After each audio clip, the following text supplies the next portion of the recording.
And so this is going to preface this by, toning down your expectations a bit. That VR is a bit new to me, and so this, but I think it is has amazing potential for teaching, and I'm already using it and seeing the benefits of it. My name is Matthew Ward. I first would also like to introduce Peter Zoss, because he's really the reason that I'm still really immersed in VR and getting more excited about it every day. And he's been our TA for the course. And we started up with development of a immersive VR system, which we're synchronizing with wearables, and as a way to start developing tools that kind of pull in environmental data, eye tracking data, but also autonomic data to understand people's experience of the world and allow us to give that information to a therapist or provider to be able to give them a better sense of the internal state of the person to help with treatments. And so that really got me excited about all these things. And so this is about the VR anatomy, a virtual reality cadaver lab, really. We chose anatomy because people had to tone it down, but it's virtual reality anatomy for engineering and medicine. Okay. So it's a bit of a traditional presentation. We're going to show a bit of the background motivation, the objectives, and the central hypothesis behind the benefits of the use of VR anatomy and teaching that to engineers in particular. I'm going to go over the technology, course structure, and some course evaluations and student experience, and then also a future outlook. Okay, so this course is really inspired by my experiences, observations, and learning preferences. And for biomedical engineers in particular, detailed knowledge of human anatomy and physiology will become essential in the future because there's integration. There's a need to understand, what are we actually making medicine for? What are we making devices for? We're all aligned to getting a better, aligning ourselves for a better future, but there really isn't that anatomy and physiology knowledge coming in. But biomedical engineering is kind of a wide, diverse field, and so people come in, especially in graduate school, from electrical engineering, materials science engineering, all kinds of aspects of engineering, which are amazing in their own right. But when they get there, there is no required anatomy education, and so it's to me it's sort of a weird thing that people can graduate with a biomedical engineering degree, but they don't know anatomy or physiology, and so we're trying to change that. And and we also want to change the ability of the way that students learn. I think it'd actually be great to have a cadaver lab, a real cadaver lab for engineering, but it's really impossible to do. We don't have the space, the cost, all the complexity of it. It's just something we can't do. And the medical school only has a limited window as well, so that's not something we can do. But there is apparently ways that we can start to get people that experience. We'll talk about that. This was really saying the same thing, but I just wanted to sort of with the bullets kind of highlight what you need to know. Biomedical engineers develop medical innovations that promote human health and well-being. And to understand that health, again, you have to understand the various structures and functions of the body. To understand disease, which is why we make these devices, you need to understand how it manifests, diagnosed, and how successfully treated. Okay, and to develop these technologies, again, we ought to have the tools to be able to effectively communicate with the people who do know all of this at the very least, and those are physicians. And those are the people who see the patients, they see the problems, and they see a need, but they can't oftentimes translate what they're trying to do into a real tangible product because they don't have the engineering training. So this common language, we think, could be anatomy, physiology, using the terminology that medical students learn, and which would, we hope, better align basically engineers with physicians and lead to more effective products that are actually suitable for the clinical need and validated ahead of time. So what we want to do is provide an immersive experiential learning opportunity designed to teach medical anatomy from the perspective of an anatomist and an engineer. We want to be able to increase engineering student confidence in communicating effectively with medical practitioners, because right now this is a big problem that is preventing a loss of useful technologies from being developed properly for the right application in the clinic. Okay, obviously, we also want to measure this. And so our central hypothesis, I promise there's a lot of text, but we'll get to some pictures soon. A more intimate knowledge of human anatomy and physiology in the final years of undergraduate training or the start of graduate training will positively impact student research, confidence, and communication across disciplines, especially with clinicians, and then will lead to a more diverse pool of postgraduate career options for biomedical engineers. This is very much needed because right now, biomedical engineers, to get off undergrad, they're seen as a jack of all trades, masters of none. So they either have to go get a master's to get that position they want, or they have to go to industry and hope the industry pays for their master's. And that's a problem, but I think if they have that additional knowledge, that would sort of make that edge and sort of give them another niche to fill. So here's a picture of the class this semester. It's the first time we run it. Thank you to the Envision Center, the Eli Lilly grant, for giving this to us. And we have 20 students in here, and we have we're using stations from a company called Touch of Life Technologies, which I'll give more details about in a second. And we're using, these are supposed to be multi-user stations. We have 2 VR systems. We have 1 XR system that we ended up bringing out from my lab and adapting to become a third, so that we had a bit more of a time. And What you can barely see here is that what we have in the side of the simulations is an entire cadaver. It's been dissected. It's been so human cadavers, 2 of them. They've been it's from the human virtual human project, started around 2000. But yeah, they took CT scans, like thin slices of these, of this cadaver, and then they stitched it all back together. And then they basically took out and segmented all the organs so that you can pull the body apart like a puzzle. So when I first learned about technology, I'm like, this is perfect for engineers because they see things, they like things in 3 dimensions. That helps. We need a 3rd dimension to really understand how things fit together. But they also, like puzzles. And I think this might be a great way for them to be able to learn how the body's put together at a fundamental level, and also learn the terminology to be able to converse with physicians about their research and subject matters of interest. And you can see some of the cross section. It's a little bit of a better view. It's I didn't create videos here, but you can any way you want in this in this immersion. You can slice things apart. You can point at anything on the body, and it'll tell you exactly what it is. And there's also an entire medical school curriculum built into the system, which is why we also got it. And it's pre-configured. It's built so that people can interactively go through this lesson, and it'll take them to other links and extra information. So part of what we did for this course is we really wanted to try to make it as close to a medical school style thing as possible without the cadavers. And so we require a lot of out of class study time, but to help with this, like each person gets their own desktop software that has the full cadaver and all those details in it. It's just in obviously the 2D format. And they do have an option, I guess, if they have like the MetaQuest to get partial views of it, but even the company tells me it doesn't work that well. Okay, so here's the technology. So it's Touch of Life Technologies. The founder of that was the person who led the virtual human project in the start. So he had the data set. He thought, let's start using this. And so he started this like 20 years ago, and they started pulling all this data together. What we're using here is this is the Vardo Aero system with the VR system, and then the XR system uses the XR3 right now, but it'll be moved to XR4. We have obviously the cubes that you're familiar with, the controllers. Then we have so we have a 65-inch display that it's hooked up to, and so this allows like multiple other people to sort of follow the same lesson and still be immersed, especially useful for those people who are not are sensitive to VR. We didn't, almost every student in the class, like maybe like 3 or 4 of them actually had VR experience and the others didn't. And so, so we sort of, gave them that option, and it actually turned out to be a good option with some caveats that we'll talk about here. Here's just another view. Here's Peter trying to debug one of the issues that we did have here. You can see the controllers in the corner, not perfect. So there were some, environment issues that we found, and this was just basically, a lot of this was due to the room that we were in. So we don't have this, a fundamental limitation is there is no space in our building that was designed for VR. And we don't, there's not any other building around there that will give us that. And so we've had to sort of adapt and put this in the middle of a lab space. And so that's been a big challenge, but we've had some headaches. And this is part of the reason what we figured out is why the environment doesn't always stay stable. And also between classes, the things get moved. And anyways, it's been quite a learning process. So here's the a little bit of a better view. So this is like what people would be immersed in and be able to see. They're typically in the VR environment. They're in like a clinical kind of a room. The XR obviously they're in the room with the 2D panels along the sides. But this is sort of the on the side here. This is like the whole built-in med school curriculum. So this is from start to finish. This is the gross anatomy curriculum. You can go through it module by module. You can do it from a regional approach, which is what medical students learn, or you can do it from a systems approach, which is what I think engineers ought to learn from. So they have pro sections. There's various ways of training modes in here. They have pro sections, so you can take the body in a certain teaching modes around there, and you can also create custom. As a professor, you can create custom assessments in there, so you can create content for the folks in there. So here's all the things we learn about. So basically everything we got from the nose down. So we basically left out the eyes and the brain, most of the brain. We got to the brain stem. Which I was pretty happy with. We learned about the donor process and the use of cadavers throughout history, because even though it is a virtual simulation, it still came from a real human being, and it's still important to respect the cadaver and the source of the information, and to not just treat it like a video game. And so we really thought that was really, really important, and also just to address the inequities that have happened, with cadaver-based research throughout the years. Basically being like, we won't go there today, but it's fascinating stories. And we want to be able to apply engineering principles to analyze past medical device failures and to predict hypothetical future medical device failures.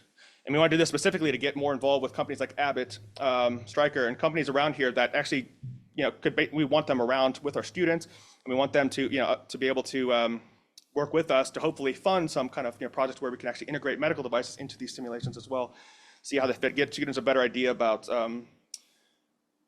that, and also we'll talk about haptics as well, the actual texture. So one thing we miss from the cadaver experience as well, and then learning how to effectively communicate. This is just something you already seen, but we didn't actually use any textbooks. So we wanted to give people the software up front. They're the guinea pigs, so we felt a little bad, but also, so we just ended up recommending these other standard ones that are part of the medical school curriculum. And then I'm just gonna kind of go through these quickly. There's not really, these are the outcomes that we would want to have. So there were potential risks, and this is probably no new news to any of all of you. Nausea can happen, people in VR in particular. And there's also potential for skin irritation or infection from poorly sanitized headsets, since we're sharing these one headsets over and over. So for nausea, we have the systems that we have the 65-inch display cart mounted to it so that people can view it from externally. And in fact, even that induced nausea this semester in myself. And so we've been working with them and they, the company, and so they've actually now taken it and modified this to match the preferences of the students and us, where initially we had to look at like the menu and that guide through the VR. Like, so we see like the person's headset view looking through the 2D screen, and it was shaky and it was just a disaster. And so now they've actually pulled it out. So now you can, the person, the 2D screen they're moving with, we see exactly what's out of there on the display, but we can also see their headset view on the cadaver. So that was just rolled out like yesterday. So we're, I'm testing that. So that, and then we have a sanitation thing. So it's just a UV sanitation box that we can use, and it takes about a minute, comes with it. And we think that's actually a really nice solution, because we don't like using a bunch of chemicals on things. So I think the chemicals will give people skin irritation far quicker than, just having something sanitized, whatever might still be on there. But we do wipe it down every week anyways. Also, like, VR etiquette. So, we don't want any hurtful, hateful language, harassment, discrimination, including of the cadaver. I know it's not a real cadaver, but it's a simulated one. We want people to understand that it's, again, respect. And we also want to respect all people to, their choices to use or not to use the VR system. And that's me included. If people aren't comfortable with it, we still let them participate, and they learn just as much as everybody else. Although part of what I want to learn here today is, how do we get people more comfortable with it? And what other options are there? Because I want people to have that experiential opportunity that is afforded by being inside of that environment.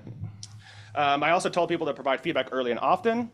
It's hurt me, I've like a dagger to the heart, several times, because students are very comfortable telling me feedback. And so, but it's been very, very useful. And I think that's really important for gathering information, because we want to take this course, make it better, and make it adaptable and suitable for like an engineering program that hopefully other people will model around us. Because this is at least one of the, I couldn't find another school that did an engineering school that has tried to do this before, with biomedical engineers in particular.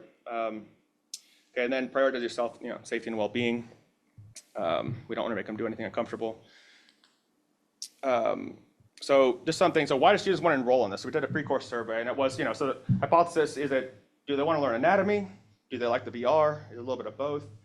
And it turns out that it's experiential learning. They just want to learn about anatomy with a more hands-on approach. So a cadaver lab with a student is fine, but that's not an option for them, so that's what they wanted to learn. And I enjoy anatomy and physiology, and I feel like it's important to get to know before graduating as a biomedical engineer. It's almost like I told this person to write this, but they wrote exactly what we think.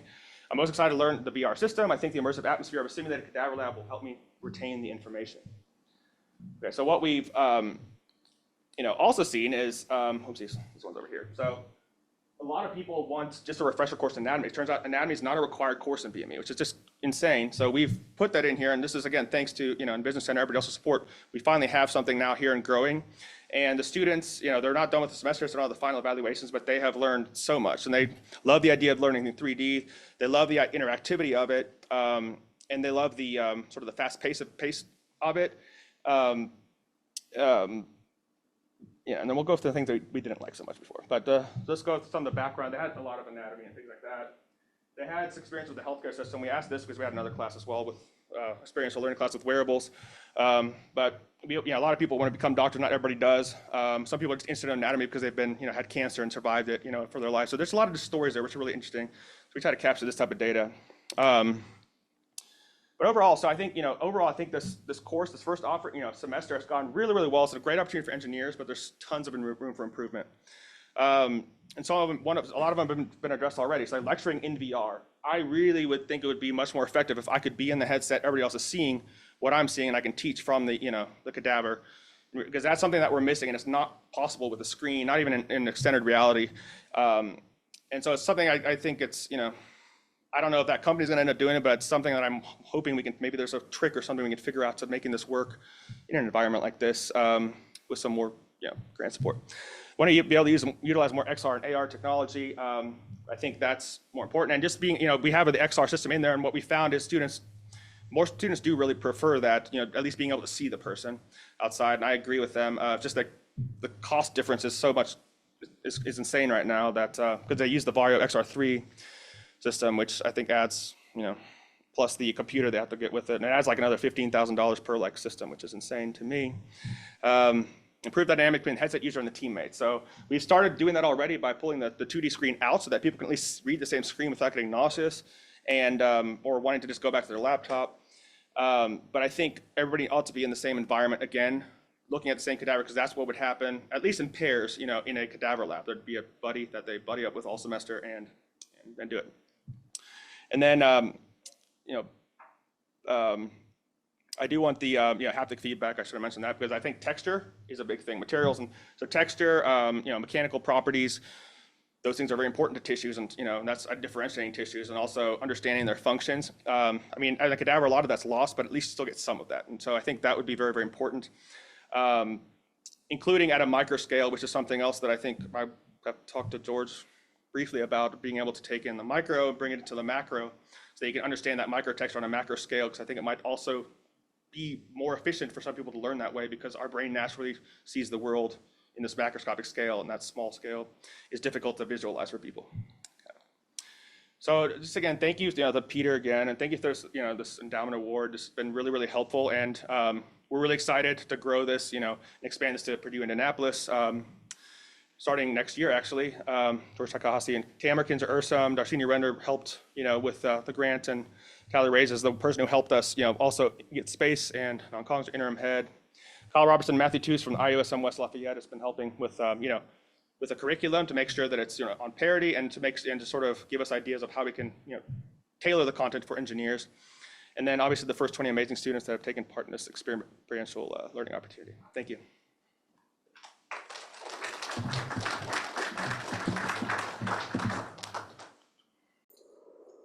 We have some time for questions.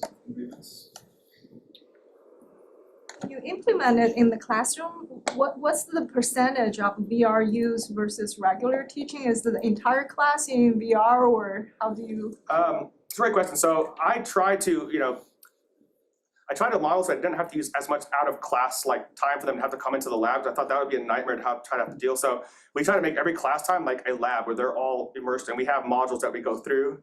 And then at the start of every week, we'll sort of introduce the content, give them to think about certain, things that they ought to be thinking about, sort of prep them.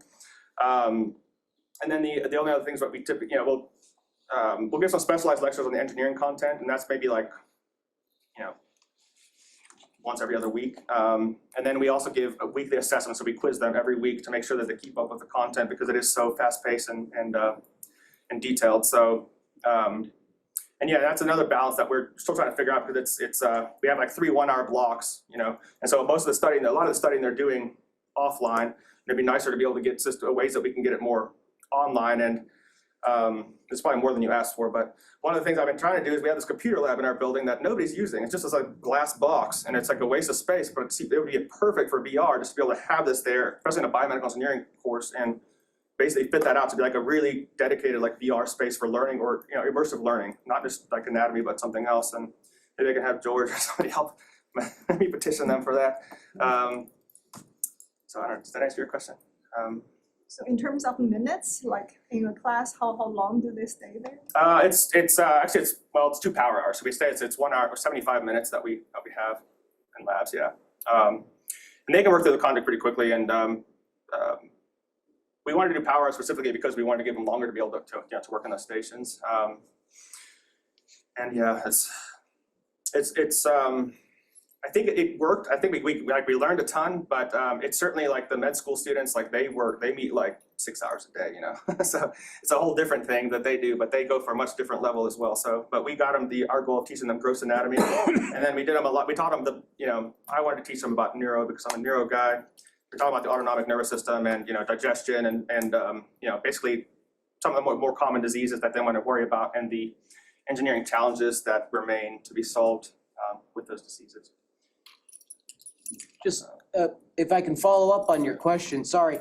The minutes is important because in our transition, so from VR to AR, with the VR session, students kind of maxed out at 30 minutes and they said it was too long and they would get nauseated. But now with the AR, there's no reports of nausea and they want to stay longer with it as a result too. You mentioned about the costs and complexity of going into that direction. But Sounds worth it though if you have the data though. but that, I mean, just from our own experience, it's been real transformation in the students' ability to stay in that environment for a longer time. That's great. I might reach out to you to see if I can get that code for a data, because when I go, when we're applying for other grants, that would be very useful to have sort of like other places on campus and to justify sort of, that we've tried both. It's really obvious from the survey data, and we'll get you some numbers, but yeah. I plan to capture that data point since we have the XR version in there at the end of the semester, so I can also use that as another ammunition. Thanks. Yeah, I've got a silly equipment detail question. Excuse me. You mentioned UV sterilization of the headsets. Did you ever run into any material degradation due to the UV exposure? Not yet, but that's sort of, so it's still functioning right now. That was a concern I had as well with the, you don't get, but so far so good. Turns out the Aero, they're discontinuing phasing out.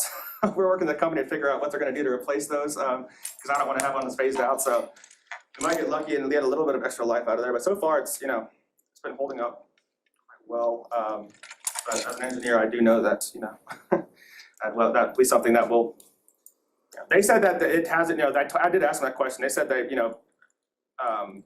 they haven't had any issues, obviously the companies, but, I also think with if over a 2-year lifespan, I think that's pretty much probably gonna be like, I guess, the lifespan of the technology before it becomes too antiquated. And so at that point, it makes me, so I did get there and it made me think about, oh my goodness, how am I gonna sustain this? That's the longer term thing that I need to figure out as well, about making sure the technology stays current and user useful. Thank you.